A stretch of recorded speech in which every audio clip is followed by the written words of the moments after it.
2 weeks ago, 3 weeks ago, we were looking at the topic of the name, so for several weeks, we've been looking at the topic of the reputation of the name of the Lord, the greatness of the name of the Lord. And what we started focusing on is when Moses built an altar, he called it, "The Lord is my banner." മോശ യാഗപീഠം പണിതപ്പോൾ അതിന് യഹോവ നെസ്സി, യഹോവയുടെ കൊടി എന്നുള്ള പേര് അതിനു വേണ്ടി ഇട്ടു. We talked about three things in terms of when an altar is set up. What does that signify? One, altars are always served as a place of communion between God and His people. യാഗപീഠത്തിലാണ് ദൈവവും അവൻ്റെ ജനത്തിനും ഇടയിൽ കൂട്ടായ്മയുടെ ഒരു സ്ഥലമായി നമ്മൾ ബൈബിളിൽ കാണുന്നത്. Secondly, altars are central to worship when we look at scriptures. നമ്മൾ ദൈവം പഠിക്കുമ്പോൾ യാഗപീഠങ്ങൾ ആരാധനയിൽ ഒരു പ്രാധാന്യം അർഹിക്കുന്ന ഒരു വസ്തുവാണ്. We see that across the scriptures from Genesis to Revelation. Third thing that we looked at, an altar was a place where God's name was honored. യാഗപീഠത്തിലായിരുന്നു ദൈവത്തിൻ്റെ നാമം ആദരിക്കപ്പെടുകയും മഹത്വപ്പെടുകയും ചെയ്യുന്ന ഒരു സ്ഥലം.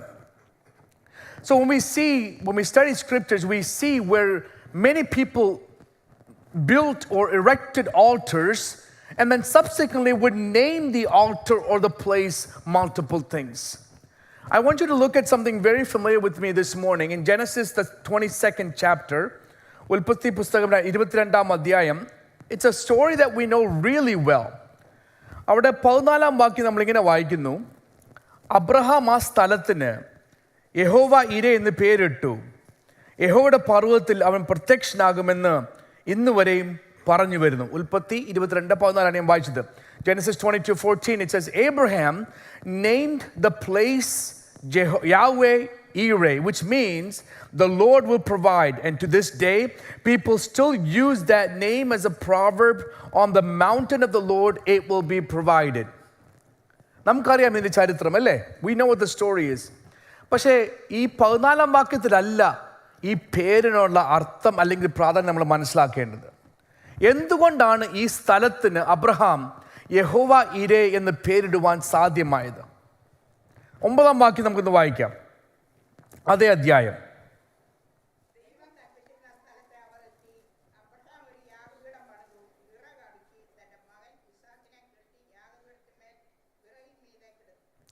When they came to the place which God had told him, Abraham built the altar there, laid the wood in order, and bound Isaac, his son, and laid him on the altar on top of the wood. ഇവിടെയും ഒരു സ്ഥലത്തിനല്ല പ്രാധാന്യം, ആ സ്ഥലത്തിന് ഈ പേര് വരുവാനും പ്രാധാന്യം ലഭിക്കാനുള്ള കാരണം അവിടെ ഒരു യാഗപീഠം പണിത് യഹോവയ്ക്ക് വേണ്ടി. അവിടെയാണ് അതിൻ്റെ കാതലായ വിഷയം നമ്മൾ മനസ്സിലാക്കേണ്ടത്. പക്ഷേ എന്നോടൊരാൾ ചോദിച്ചു, സ്വർഗത്തിൽ പോകുമ്പോൾ ആരെ ആദ്യം കാണണ്ടേന്ന്? ഒത്തിരി ഉത്തരങ്ങൾ കാണുക അല്ലേ? ഞാൻ പറഞ്ഞു, എനിക്ക് അബ്രഹാമിനെ ഒന്ന് കണ്ടാൽ കൊള്ളാം. കാരണം എന്താണെന്ന് ചോദിച്ചാൽ, അബ്രഹാമിൻ്റെ ആ വിശ്വാസ ജീവിതം എനിക്ക് അടുത്ത് വരാനൊക്കത്തില്ല. ചിന്തിച്ച് ചോദിക്കേ, ഒരു മകൻ വന്ന് നിങ്ങളോട് പറയുക, അപ്പ എന്നോട് ദൈവം പറഞ്ഞു ഇവിടെ എല്ലാം വിട്ടു പോകാൻ. എങ്ങോട്ടാ പോകണ്ടേ മോനെ? അറിയത്തില്ല, നമുക്ക് പോകാം. അല്ല, എവിടം വരെ പോകണം? അറിയത്തില്ല. എത്ര നാൾ യാത്ര ചെയ്യണം? അറിയത്തില്ല. ഇങ്ങനെയൊക്കെ പറയാം, നിങ്ങൾ എന്തോ എടുക്കും?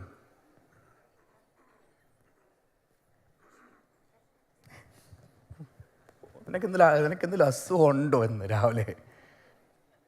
പക്ഷേ ആ അബ്രഹാമിനോട് ദൈവം പറഞ്ഞു, നിന്റെ പിതാവിനെയും നിന്റെ പിതൃഭവനത്തെയും സ്വന്തക്കാരെയും ഉള്ളതെല്ലാം വിട്ട് ഞാൻ കാണിപ്പാൻ ഇരിക്കുന്ന ദേശത്തേക്ക് പൊക്കോളാൻ.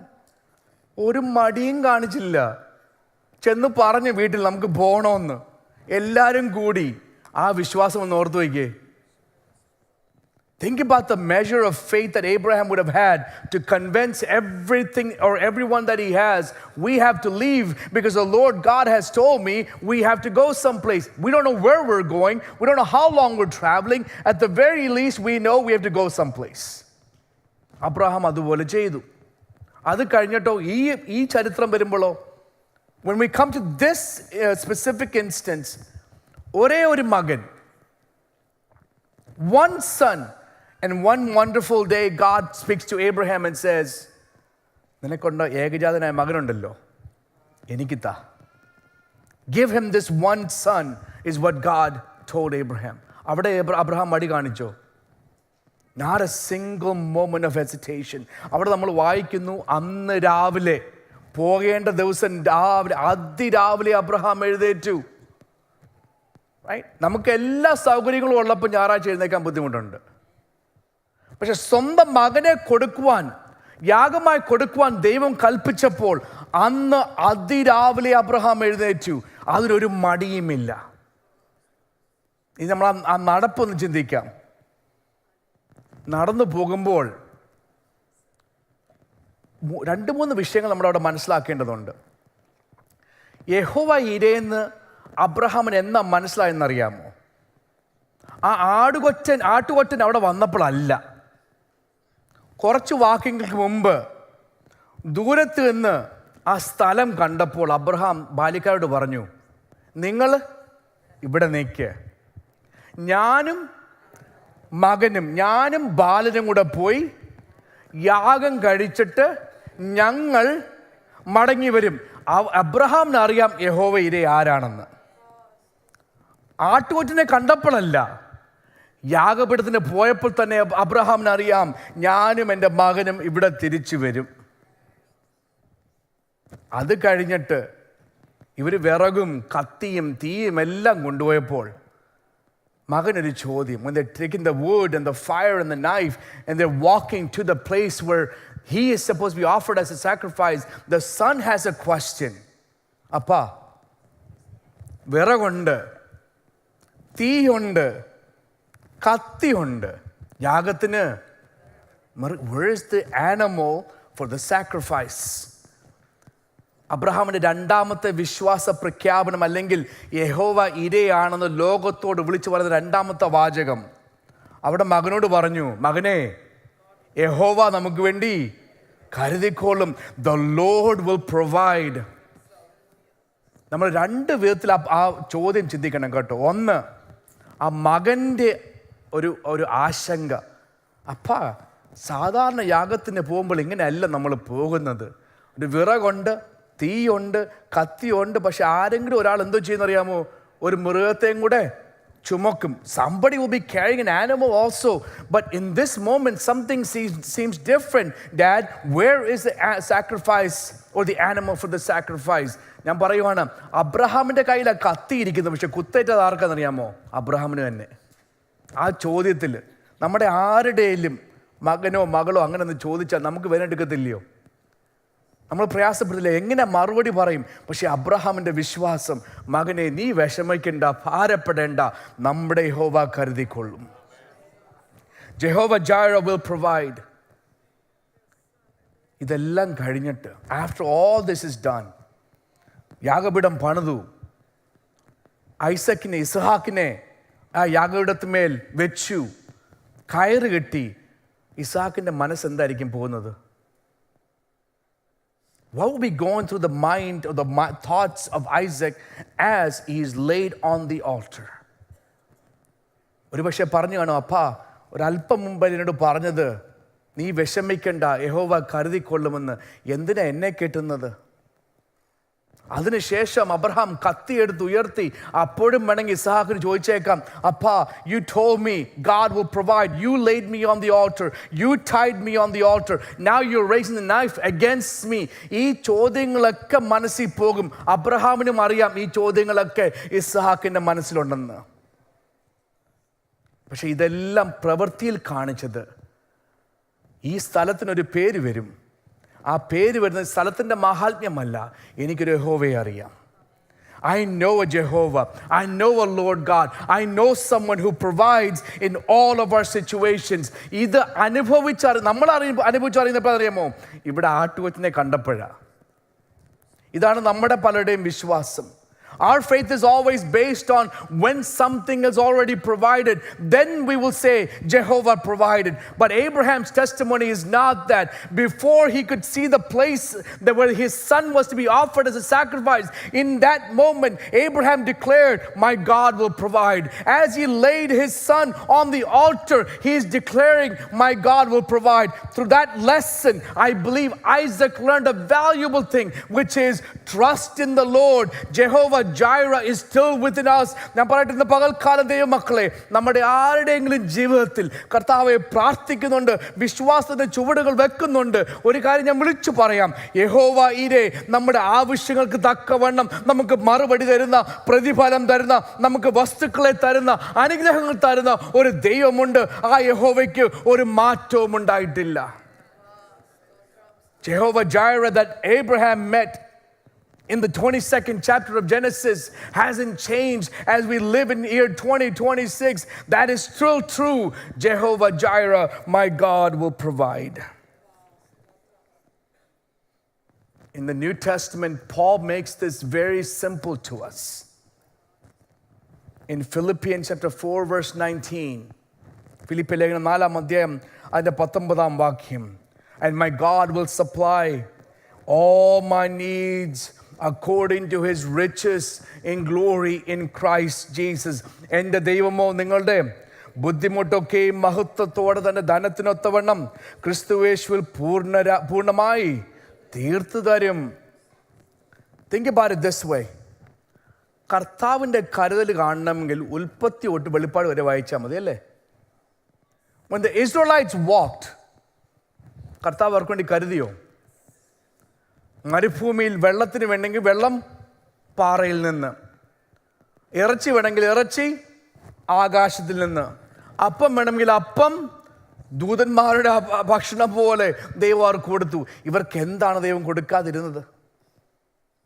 The provision of God, the providence of God is what we see throughout scriptures. And Paul, having seen the revelation, having understood the history, the way the Lord God led his people, Paul is saying, church, don't be afraid. Our God will provide all that we need and supply every need of ours according to the riches in his glory.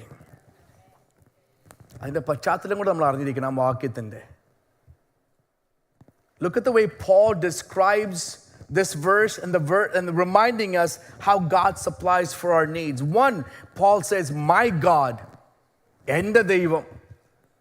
ഇല്ലേ, എൻ്റെ ദൈവം നിങ്ങളുടെ ബുദ്ധിമുട്ടൊക്കെ, my God.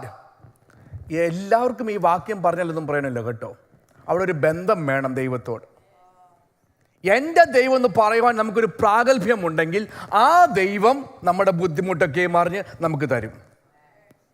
പക്ഷെ ആ ദൈവത്തോടൊരു ബന്ധമില്ലാതെ ആവശ്യമുള്ളപ്പോൾ മാത്രം അവിടെ പോയി കർത്താവേ ഇന്നത് വേണം, അത് വേണം, ഇത് വേണം എന്ന് പറഞ്ഞാൽ നമ്മൾ ദൈവത്തെ ഒരു ATM മെഷീനെ പോലെ ആക്കുമല്ലയോ? നമുക്ക് ആവശ്യമുള്ളപ്പോൾ കാർഡിട്ട് പിന്നിട്ട് ചോദിക്കുക ഇങ്ങോട്ട് തരാൻ. Paul is saying, my God, there's a personal covenantal relationship, an intimate relationship that Paul is depicting in that. നമ്മൾ വായിച്ച വാക്യത്തിൽ അബ്രഹാമിന് അത് തന്നെയാണ്. അബ്രഹാമിന് അറിയാം എൻ്റെ ദൈവം എനിക്ക് വേണ്ടി കരുതും. അബ്രഹാമിന് ആ ദൃഢവിശ്വാസം ഉണ്ടായിരുന്നു. ഒരല്പം പോലും അബ്രഹാമിൻ്റെ വിശ്വാസത്തിന് ഒരു ക്ഷീണമുണ്ടായിട്ടില്ല. ദൈവമക്കളെ, നമുക്കും ആ ബന്ധം ഉണ്ടായിരിക്കണം കേട്ടോ. നമ്മുടെ വിഷമം മാറാനും നമ്മുടെ ഭാരം മാറാനും, to let go of some of the burdens that we carry, we need to build that relationship and say, I know a God, he is my God. എനിക്കൊരു ദൈവത്തെ അറിയാം, പക്ഷെ ആ ദൈവം എൻ്റെ ദൈവമാണ്. നമുക്ക് ആ ഒരു ബന്ധമുണ്ടായിരിക്കണം. Second thing Paul says, my God shall supply, he will supply. ദൈവം തരും, ഒരു സംശയവുമില്ല. നമുക്കറിയാമല്ലോ, നമ്മൾ ചോദിക്കുന്നതിന് മുമ്പേ നമ്മുടെ ആവശ്യങ്ങൾ അറിയുന്ന ഒരു ദൈവമാണ് നമ്മുടെ പിതാവ്. God knows the needs of us before we even ask.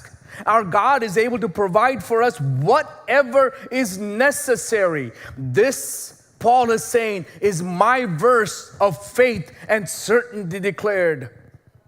ഇതൊരു ഉറപ്പിൻ്റെ വചനമാണ് പൗലോസ് പറയുന്നത്. എൻ്റെ ദൈവം തരും. നാട്ടിലേക്ക് ലോട്ടറി വിൽക്കുന്നവരെ കേട്ടുണ്ടോ നിങ്ങൾ? ഒന്ന് വെച്ചാൽ നാളെ ഇല്ലേ, ഇന്നൊന്ന് കൊടുത്താൽ നാളെ കോടീശ്വരാകാം. കേട്ടിട്ടില്ലേ നിങ്ങളാരും? എത്ര പേർ കോടീശ്വരായി? വിറ്റാള് കോടീശ്വരായി. അതെ, വിറ്റാള് കോടീശ്വരായി. ഒരു ടിക്കറ്റ് ഇന്ന് നാളെ 1 കോടി. എത്ര പേർക്ക് കിട്ടി? ആർക്കും കിട്ടിയിട്ടില്ല. ചിലപ്പോൾ 2 പേർക്ക് കിട്ടിക്കാണും. പക്ഷേ എത്രയോ ആൾക്കാർ അതിൻ്റെ പുറകെ ഓടുന്നു. 1 രൂപ, 5 രൂപ, 10 രൂപ, 100 രൂപയുടെ ലോട്ടറി എടുത്തുകൊണ്ട് എന്നും കുത്തിയിരിക്കുക. കിട്ടുമോ നാളെ കോടീശ്വരനാകുമോ? എത്രയോ പേര് ഇങ്ങനെ കുത്തിയിരിക്കുന്നു. നമ്മുടെ ദൈവത്തിൻ്റെ വാഗ്ദാനമുണ്ടല്ലോ, ലോട്ടറി അല്ല. The promise that our God has made is not a lottery. It's not a wishful thinking. Paul is saying, I have a certainty. എനിക്കൊരു ഉറപ്പുണ്ട്, എൻ്റെ ദൈവം തരും. ഇതൊരു ഭാഗ്യക്കുറിപ്പല്ല. ഇതൊരു പക്ഷേ ഞാൻ ചിന്തിച്ച് ആശിച്ച് ഒരു ഡെക്ലറേഷനായി വരുത്തി വെക്കുന്ന ഒരു യാഥാർത്ഥ്യമല്ല. എൻ്റെ ദൈവം ആരെന്ന് എനിക്കറിയാം. ആ ദൈവം തരും. My Lord, my God will provide. നമ്മുടെയൊക്കെ ജീവിതത്തിൽ ഒരു പക്ഷേ ഒരു സാക്ഷ്യത്തിൻ്റെ വാചകം തന്നാൽ നമ്മളെല്ലാം പറയും. ഇത്രത്തോളം കൊണ്ടുവന്നത് ആരാന്നറിയാമോ? ദൈവ. നമ്മളെല്ലാം പാടത്തില്ലേ, നിന്നതല്ല നാം, ദൈവം നമ്മെ നിർത്തിയതാ, നേടിയതല്ല, ദൈവമെല്ലാം തന്നതാ. ആ ഒരു യാഥാർത്ഥ്യം നമ്മൾ ഒരിക്കലും മറന്നു പോകില്ല കേട്ടോ. നമുക്ക് എപ്പോഴെങ്കിലും അഹങ്കാരം കൂടുന്നെങ്കിൽ ഒന്ന് പറഞ്ഞാൽ മതി, നേടിയതല്ല, ദൈവം തന്നതാ. നമ്മളോട് ആരെങ്കിലും ധിക്കാരം കാണിച്ചാലോ നമുക്കൊരു ധിക്കാരി ആകണമെന്നൊരു ചിന്ത വന്നെങ്കിൽ ഉടനെ ഓർത്തോണം, നിന്നതല്ല, ദൈവം നിർത്തിയതാ, നേടിയതല്ല, ദൈവം തന്നതാ. ദൈവമക്കളെ, നമുക്കാർക്കും പ്രശംസിപ്പാൻ ഈ ഭൂമിയിൽ നമ്മൾ എന്തെല്ലാം നേടിയെടുത്താലും നമ്മുടെ ആരുടെയും കഴിവോ പ്രാപ്തിയുമല്ല. കാരണം പകൽക്കാലം കണ്ണു തുറക്കുവാനും കൈ അനക്കുവാനും കാലനക്കുവാനും ശ്വാസം തന്ന ഒരു ദൈവമുണ്ട്. നമ്മൾ നേടിയതല്ല ദൈവമക്കളെ, കർത്താവ് നമുക്ക് വേണ്ടി ദാനമായി തന്നതാണ്. നമ്മൾ ഒരിക്കലും ചിന്തിക്കരുത് ഞാനാണ്, എൻ്റെ പേരാണ്. Don't think, oh, it's all about me. If I am not here, something else will go wrong. If I'm not there, this will not work. If I'm not there, this will not do. No, നമ്മൾ ആരും ഇല്ലെങ്കിലും ദൈവത്തിൻ്റെ പദ്ധതി ഇവിടെ നടക്കും. ഇവിടെ ആരും പ്രസംഗിക്കാനില്ലാലും ദൈവം ഒരു കഴുതയെ കൊണ്ടുവന്ന് ഇവിടെ പ്രസംഗിപ്പിക്കും. ദൈവത്തിന് ഇത് കഴിയും. My God is able. My God will supply. ദൈവം തരുമെന്ന് പറഞ്ഞാൽ ദൈവം തരും. അതിനെ മുടക്കുവാൻ ആർക്കും സാധിക്കത്തില്ല. പക്ഷെ നമുക്ക് ആ ഉറപ്പ് വേണം കേട്ടോ. പൗലോസ് പറഞ്ഞ പോലെ എൻ്റെ ദൈവം, മൈ ഗാഡ്. ഹഡ്സൺ ടൈലർ എന്ന് പറഞ്ഞ missionary, I read the statement and I wanted to share with you. He says, our heavenly Father is a very experienced heavenly Father. He knows very well that his children wake up with a good appetite every morning. He sustained 3 million Israelites in the wilderness for 40 years. When he was a missionary to China, he wrote this in his journal. He says, I do not expect that he will send 3 million missionaries to China, but if he did, he would have all the means to sustain them all in China. Then he says, depend on him. God's work done in God's way will never lack God's supply. മലയാളത്തിൽ ഇങ്ങനെ വായിക്കുന്നു, നമ്മുടെ സ്വർഗീയ പിതാവും വളരെയധികം അനുഭവ സമ്പന്നനായ ഒരു ദൈവമാണ്. തൻ്റെ മക്കൾ എല്ലാ ദിവസവും രാവിലെ നല്ല വിശപ്പോടെ ഉണരുന്നുവെന്ന് ദൈവത്തിന് നന്നായി അറിയാം. ദൈവം 40 വർഷം മുഴുവൻ മരുഭൂമിയിൽ 30 ലക്ഷം ഇസ്രായേലിനെ പരിപാലിച്ചു. എന്നിട്ട് അദ്ദേഹം പറയുന്നു, എൻ്റെ നിഗമനത്തിൽ 30 ലക്ഷം മിഷണറിമാരെ ചൈനയിലേക്ക് അയക്കുമോ നമ്മൾ പ്രതീക്ഷിക്കുന്നില്ല. എന്നാൽ ദൈവം അങ്ങനെ ചെയ്താൽ അവരെ എല്ലാം പോഷിപ്പിക്കാൻ ധാരാളം മാർഗങ്ങളും ശക്തിയും ദൈവത്തിനുണ്ടെന്ന് എനിക്കൊരു ഉറപ്പുണ്ട്. അതിനാൽ ഉറപ്പായി വിശ്വസിക്കുക, ദൈവത്തിൻ്റെ വഴിയിൽ ദൈവത്തിൻ്റെ ജോലി ചെയ്താൽ ദൈവത്തിൻ്റെ വിതരണം ഒരിക്കലും കുറവാകുകയില്ല. So when Paul says, my God shall supply, ദൈവമക്കളെ, ഇന്ന് പകൽക്കാലം ഒരല്പം പോലും നമ്മൾ ആ വിശ്വാസം നമ്മൾ ക്ഷീണിച്ചു പോകല്ല. നമ്മളോട് ദൈവം പറഞ്ഞിരിക്കും, ഞാൻ തരുമെന്ന് പറഞ്ഞാൽ, നമ്മളെ സൂക്ഷിക്കുമെന്ന് പറഞ്ഞാൽ ദൈവം നമ്മളെ സൂക്ഷിക്കും. ദാവീദ് പറഞ്ഞല്ലോ, the Lord is my shepherd, I shall not want. യഹോവ എൻ്റെ ഇടയനാകുന്നു, എനിക്ക് മുട്ടുണ്ടാകുകയില്ല, എനിക്ക് ഒന്നിനും കുറവ് വരത്തില്ല. കഴിഞ്ഞ ആഴ്ച പാസ്റ്റർ ഞാൻ സംസാരിച്ചപ്പോൾ പറഞ്ഞു, പാസ്റ്ററെ ഇന്നൊരു ഇതുണ്ട്. പാസ്റ്റർ പറഞ്ഞു, മോനെ ശൂലമുണ്ടെങ്കിൽ കൃപയുണ്ട്. ഇല്ലേ പാസ്റ്റർ? ശൂലമുണ്ടെങ്കിൽ കൃപയുണ്ട്, ശൂലമില്ലെങ്കിൽ ഒരു പക്ഷേ കൃപ പോയേക്കാം. ഞാൻ പറഞ്ഞു വന്നത്, നമ്മൾ പ്രാർത്ഥിക്കുന്ന വിഷയിൽ നമ്മൾ ഒരു പക്ഷേ നമ്മൾ ലഭിക്കുന്ന മറുപടി ലഭിച്ചില്ല എങ്കിലും ആ വേദന തുടർന്നെങ്കിലും അവിടെ ദൈവം നമ്മളെ കൈവിടത്തില്ല കേട്ടോ. അവിടെ ദൈവം നമുക്ക് കൃപ തരും. The grace of God will be given to us in that moment. So my God shall supply all my needs. നമ്മുടെ ആവശ്യങ്ങൾ എന്തായിരിക്കട്ടെ? പത്രോസ് പറഞ്ഞു, ജീവനും ഭക്തിക്കും വേണ്ടിയതൊക്കെ. ദൈവമക്കളെ, നമ്മുടെ ആവശ്യങ്ങൾ ഒരിക്കലും ഭൗതികം മാത്രമാക്കി വെക്കല്ല കേട്ടോ. ആത്മീകമായി നമ്മുടെ ഒരു ജീവിതത്തിൽ, ഒരു മനസ്സിൽ, ഒരു ഹൃദയത്തിൽ താല്പര്യമുണ്ടെങ്കിൽ അതിനെയും സാധിക്കാൻ ഒരൊറ്റ വ്യക്തിക്ക് സാധിക്കത്തുള്ളൂ. എൻ്റെ ദൈവം തൻ്റെ ധനത്തിനൊത്തവണ്ണം എൻ്റെ ആത്മീക ആഗ്രഹങ്ങൾക്ക് വേണ്ടിയും കർത്താവ് മറുപടി തരും. So when many of you step out during the prayer time and ask, Lord, Pastor, I pray for me so that I may be filled with the Holy Spirit. I keep telling you, keep on praying, because my God shall supply that desire of you, because He's got plenty of the Spirit of God to be shared and to be poured into you. The third thing that we read in that verse that Paul says, my God shall supply all my needs according to His riches in glory. നിങ്ങളിപ്പോൾ എന്നോട് വന്നൊരു കാര്യം ചോദിച്ചാൽ, ഒരു $100,000 വെച്ച് ഞാൻ പറയാം, ഒരു 5,000 തന്നെ തരാം. അതിനുള്ളൊരു കപ്പാസിറ്റി നമുക്കുള്ളൂ ഇപ്പോൾ ഇവിടെ, ഇല്ലേ? നമുക്കെല്ലാവർക്കും പരിമിതികളുണ്ട്. നമ്മളോട് ആരെന്തു വന്ന് ചോദിച്ചാലും അതിനൊക്കെ ഒരു ലിമിറ്റുണ്ട് നമുക്ക്. ഒന്നെങ്കിൽ സമയം, അല്ലെങ്കിൽ അവസരം, അല്ലെങ്കിൽ നമുക്കുള്ള കഴിവ്, പ്രാപ്തി, ഏത് വിഷയം എടുത്താലും നമുക്ക് ഒരു ലിമിറ്റേഷൻ, ഒരു പരിമിതിയുണ്ട്. പക്ഷെ ദൈവത്തെക്കുറിച്ച് പൗലോസ് പറയുന്നറിയാം, ഒരു മനുഷ്യൻ്റെ അളവിലല്ല ദൈവം നമ്മളെ അനുഗ്രഹിക്കുന്നത്.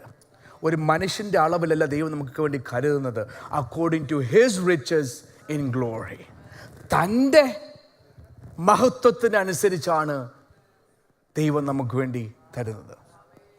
അതിൻ്റെ അർത്ഥം, ദൈവത്തിന് ഒരു പിശക്കില്ല. ദൈവം നമുക്ക് എന്ത് തന്നാലും അത് സമൃദ്ധിയായിട്ടേ തരത്തുള്ളൂ. Whatever Lord gives, He gives it in abundance. കൃപ ലഭിച്ചവരുണ്ടോ ഇവിടെ? കൃപ നമുക്ക് സമൃദ്ധിയായിട്ടല്ലേ ലഭിച്ചിരിക്കുന്നത്? കരുണ ലഭിച്ചവരുണ്ടോ ഇവിടെ? കരുണ നമുക്ക് സമൃദ്ധിയായിട്ടല്ലേ ലഭിച്ചിരിക്കുന്നത്? സ്നേഹം ലഭിച്ചവരുണ്ടോ ഇവിടെ? സ്നേഹം നമുക്ക് സമൃദ്ധിയായിട്ടല്ലേ ലഭിച്ചിരിക്കുന്നത്? ദീർഘക്ഷമ അനുഭവിക്കുന്ന ആരെങ്കിലും ഉണ്ടോ ഇവിടെ?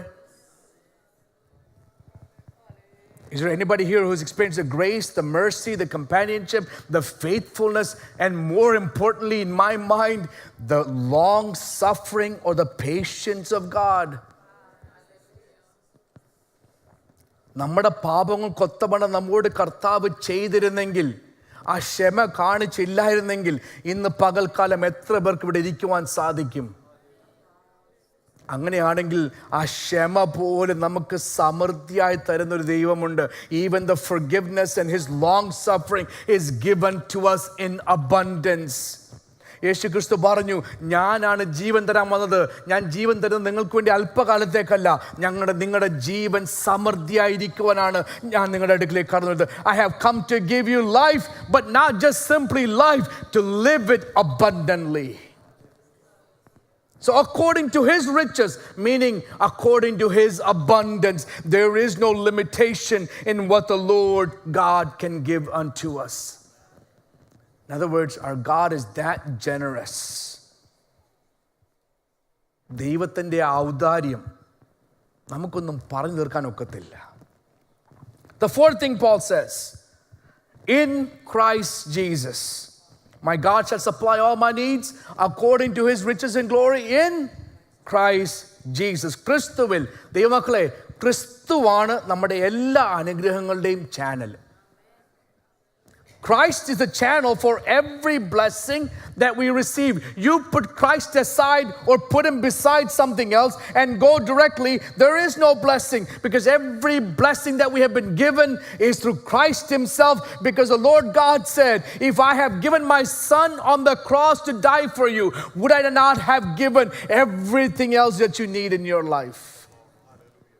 എൻ്റെ സ്വന്തം മകനെ നിങ്ങൾക്ക് വേണ്ടി ക്രൂശിൽ മരിക്കുവാൻ തരുവാൻ എനിക്ക് മനസ്സുണ്ടെങ്കിൽ പിന്നെ നിങ്ങൾ ചോദിക്കുന്ന എല്ലാം തരുവാനും എനിക്ക് സാധിക്കത്തില്ലയോ? In Christ Jesus. പൗലോസ് ഇത് വീണ്ടും ഒരു ഊന്നലെടുത്ത് പറയുന്നതാണ് റോമാലേഖനത്തിൽ. റോമാലേഖനം നമുക്ക് വായിക്കാം പെട്ടെന്ന്. 11-ാം വാക്യം, 34, 35, 36 വാക്യം. Romans chapter 11 verses 34, 35 and 36.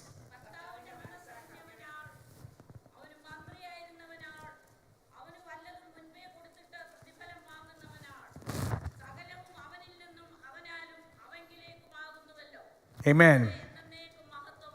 Amen. For who has known the mind of the Lord, who has been his counselor, and who has given him so much that he needs to pay back?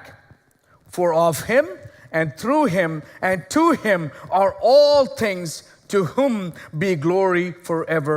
Amen. പൗലോസ് ചോദിക്കുകയാണ്, നമ്മൾ എന്തെങ്കിലും കർത്താവിന് കൊടുത്തിട്ടാണോ കർത്താവ് നമുക്ക് ഇങ്ങോട്ട് എന്തെങ്കിലും തിരിച്ചു തരുന്നത്?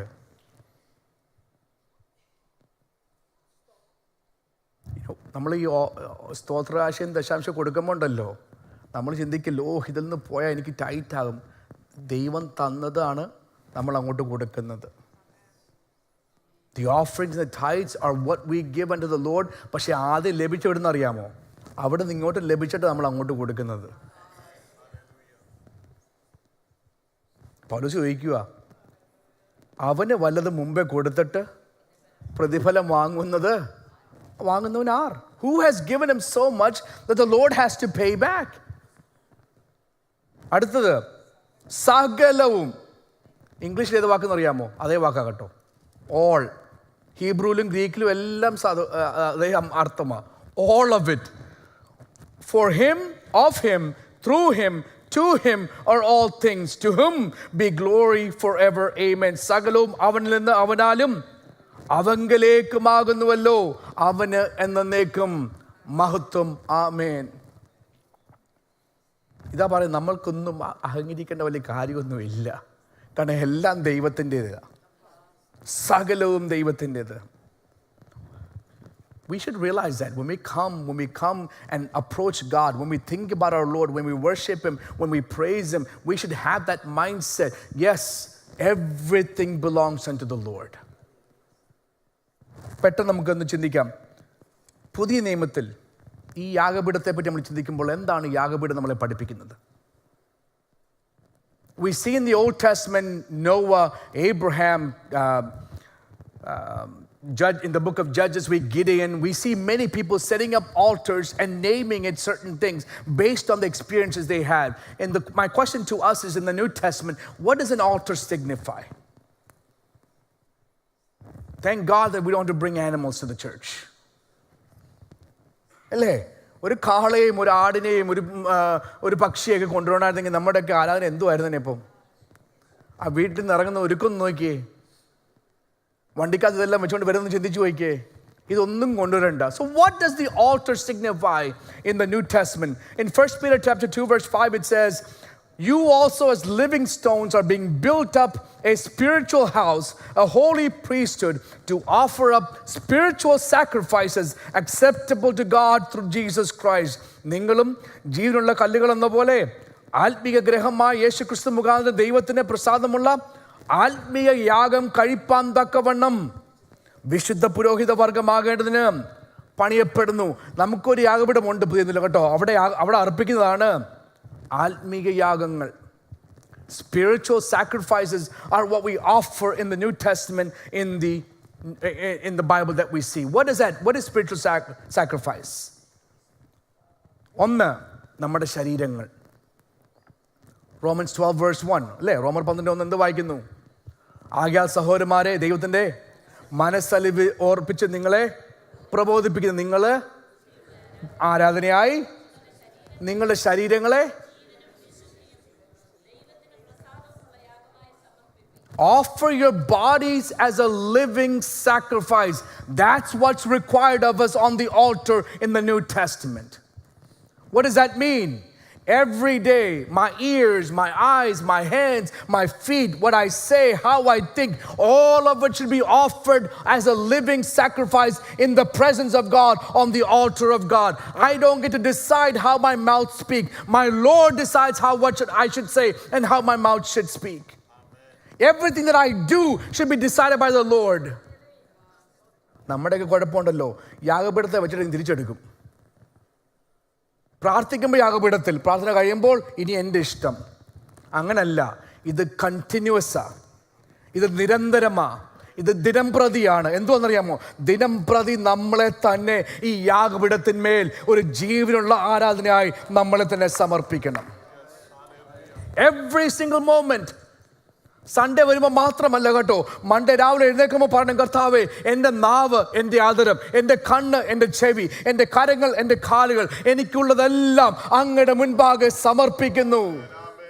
That's the decision we should live by. And Paul is saying, be wise, be reasonable, offer yourself as a reasonable sacrifice, your bodies as a living sacrifice. Second thing that the altar tells us or signifies us, ഈ യാഗപീഠം, പുതിയ നിയമത്തിൽ യാഗപീഠം നമ്മളെ പഠിപ്പിക്കുന്ന രണ്ടാമത്തെ വിഷയം, മത്തായി സുവിശേഷം 5-ാം അധ്യായം അതിൻ്റെ 23 24 വാക്യങ്ങൾ. Matthew chapter 5 verses 23 and 24.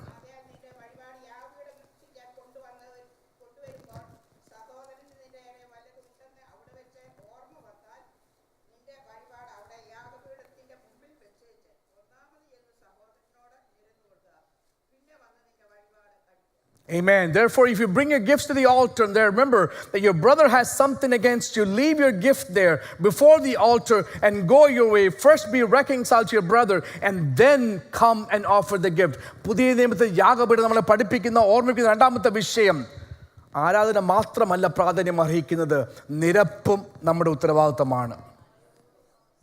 The altar reminds us reconciliation is important more than if your worship has to be accepted.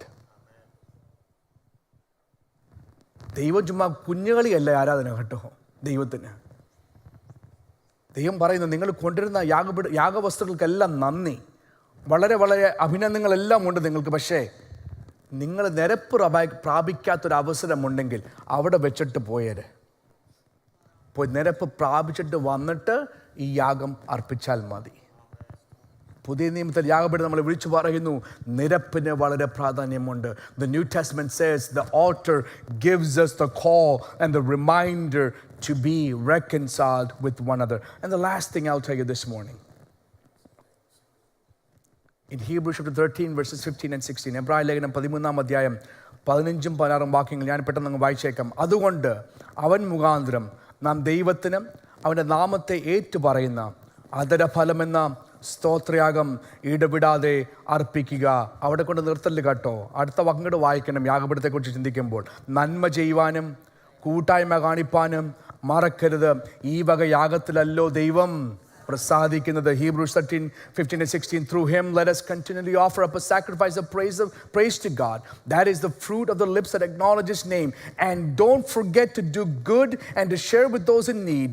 These are the sacrifices that pleases God. ഒന്ന് അവിടെ നമ്മൾ മനസ്സിലാക്കേണ്ടത്, നമ്മുടെ സ്തോത്രയാഗങ്ങൾ അർപ്പിക്കുമ്പോൾ അതിന് സ്ഥലവും സമയവും ഒരു വിഷയമല്ല. അതുകൊണ്ട് അവൻ മുഖാന്തരം നാം ദൈവത്തിന് അവൻ്റെ നാമത്തെ ഏറ്റുപറയുന്ന അധരഫലം എന്ന സ്തോത്രയാഗം ഇടവിടാതെ, consistently, continuously, daily offer up the sacrifice of praise unto the Lord. നമ്മൾ വണ്ടിയിലിരിക്കുമ്പോഴും ജോലിക്ക് പോകുമ്പോഴും വാൾമാർട്ടിൽ പോകുമ്പോഴും കാസ്കോയിൽ പോകുമ്പോഴും കൗച്ചയിൽ ഇരിക്കുമ്പോഴും എവിടെ ഇരുന്നാലും എപ്പോൾ ഇരുന്നാലും നമുക്ക് പറയാം, കർത്താവേ, ഒരു വാക്കുകൊണ്ട് ദൈവത്തിൻ്റെ സ്തുതി എന്ന് പറയുവാൻ നമുക്കൊരു മനോഭാവം ഉണ്ടായിരിക്കണം. സ്തോത്രമെന്ന ആദരഫലം, ആ യാഗമാണ് നമ്മുടെ കർത്താവിന് വേണ്ടി സമർപ്പിക്കേണ്ടത്. So there's no limit to time or place when we offer up the sacrifice of praise. Second, it says that it is the fruit of our lips. ഇത് ആദരഫലമാണ്. ഇതൊരു ഫേക്ക് ഫ്രൂട്ട് അല്ല, ഇതൊരു പ്ലാസ്റ്റിക് ഫ്രൂട്ട് അല്ല, ഇത് നമ്മുടെ ആദരത്തിൽ നിന്ന് വരുന്ന ഫലം എന്ന് വെച്ചാൽ ഉള്ളിൽ നിന്ന് പുറപ്പെടുന്നതാണ് സ്തോത്രം. നിങ്ങളെ കൊണ്ട് പറഞ്ഞേൽപ്പിക്കുന്നതിനെക്കാട്ടും എത്ര നല്ലതാണ് നിങ്ങൾ ദൈവത്തെ ഒന്ന് ഓർക്കുമ്പോൾ, കർത്താവെ നന്ദി, മഹത്വം, സ്തോത്രം, ഹല്ലേലൂയ. ഞങ്ങളൊക്കെ പലപ്പോഴും ഇവിടെ നിന്ന് പ്രോത്സാഹിപ്പാറുണ്ട്, നിങ്ങളോട് പാട്ടുകളൊക്കെ പാടുമെങ്കിലും ആ സമയത്തെങ്കിലും ഒന്ന് ദൈവത്തെ ആരാധിക്കാൻ ആ പാട്ടിൻ്റെ വരി ഒന്ന് ചിന്തിച്ചിട്ട്, നിന്നതല്ല നാം, ദൈവം എന്നെ നിർത്തിയതാ, നേടിയതല്ല ദൈവം എല്ലാം തന്നതല്ലെന്ന് ചിന്തിക്കുമ്പോൾ നമുക്ക് വരത്തില്ലയോ ഒരു അധരഫലം? നമ്മുടെ ഉള്ളിൽ നിന്നൊരു ഫലം വരത്തില്ലയോ? Wouldn't the fruit of praise come from us? Why is that important? Because the praise must be something that you can offer from within inside, not something that puts on top of you. And the writer of Hebrews is telling us, let's offer up this consistently and continuously. The third thing Paul says in there, or the writer says in this verse, is nanma cheyuvanum koottaymma kaanippanum മറക്കരുത്. Let's not forget to do good when we have the opportunity. നമുക്ക് എന്തെങ്കിലും സഹായിക്കുവാൻ കഴിയുമെങ്കിൽ, അവസരമുണ്ടെങ്കിൽ പ്രാർത്ഥിച്ചിട്ട് പറയണം, കർത്താവ് എനിക്ക് ഇവിടുന്ന് സഹായിക്കണം. അതാണ് ദൈവം പ്രസാദിക്കുന്ന യാഗം. That is the sacrifice that the Lord God is pleased in. നമ്മൾ ഈ യാഗപീഠം വെക്കുമ്പോൾ ഉണ്ടല്ലോ, there are already 2 flags, 2 banners already on that altar. Abraham ഒരു പേരിട്ടു, നോഹ ഒരു പേരിട്ടു. നമ്മുടെ യാഗപീഠത്തിനും ഒരു പതാകയുണ്ട്, 2 എണ്ണം ഉണ്ട്. ഞാൻ പറയാം എൻ്റെ ചിന്താഗതിയിൽ. one flag says he is risen. ദൈവം ഉയർത്തെഴുന്നേറ്റിരിക്കുന്നു, അവൻ ഇവിടെ ഇല്ല. അവൻ പറഞ്ഞതുപോലെ തന്നെ ഉയർത്തിരിക്കുന്നു. നമ്മുടെ യാഗപീഠത്തിൻ്റെ ഒരു ഫ്ലാഗിൻ്റെ പേരെന്നറിയാമോ? He is risen, I have victory. My second banner that I put on my altar is he is coming back. ഞാൻ രണ്ടാമത് വെക്കുന്ന ഒരു കൊടിയുണ്ട് എൻ്റെ യാഗപീഠത്തിന്മേൽ, അവൻ ഉയർത്തെഴുന്നേറ്റു. അത് മാത്രമല്ല, അവൻ മടങ്ങി വരുന്നു. He is coming back. Those 2 flags are what I would raise on my altar. So when we worship the Lord, we worship knowing he is risen, and we worship knowing that he is coming back. നമ്മൾ ആരാധിക്കുമ്പോൾ, സ്തോത്രം എന്ന അധരഫലം നമ്മൾ അർപ്പിക്കുമ്പോൾ നമ്മൾ ഓർക്കണം, എൻ്റെ കർത്താവ് ഉയർത്തെഴുന്നേറ്റു. അത് മാത്രമല്ല, അവൻ ഇതാ മടങ്ങി വരുന്നു. അത് മതി നമ്മുടെ സ്തോത്രങ്ങൾ നല്ല ശബ്ദത്തോടെ ഈ ആലയത്തിൽ മുഴങ്ങുവാൻ. In this sanctuary, for the praise of God to be echoed in a beautiful and powerful way. All we need to know is he is risen and he is coming back. നമുക്കൊരു യാഗപീഠം പണിയാം, ആത്മീയ യാഗങ്ങളെ നമുക്ക് സമർപ്പിക്കാം. സ്തോത്രം എന്ന അതൊരു ഫലം ഇടവിടാതെ നമുക്ക് അർപ്പിക്കാം. നിരപ്പ് പ്രാപിക്കുന്നിടത്ത് നമുക്ക് നിരപ്പ് പ്രാപിക്കാം. ദൈവത്തെ ആരാധിക്കേണ്ട വണ്ണം ഉള്ളിൽ നിന്ന് നമ്മുടെ സ്തുതികളും സ്തോത്രങ്ങളും മുഴങ്ങട്ടെ. നമുക്കിന്ന് പകൽക്കാലം പ്രാർത്ഥിക്കാം. ഹല്ലേലൂയ.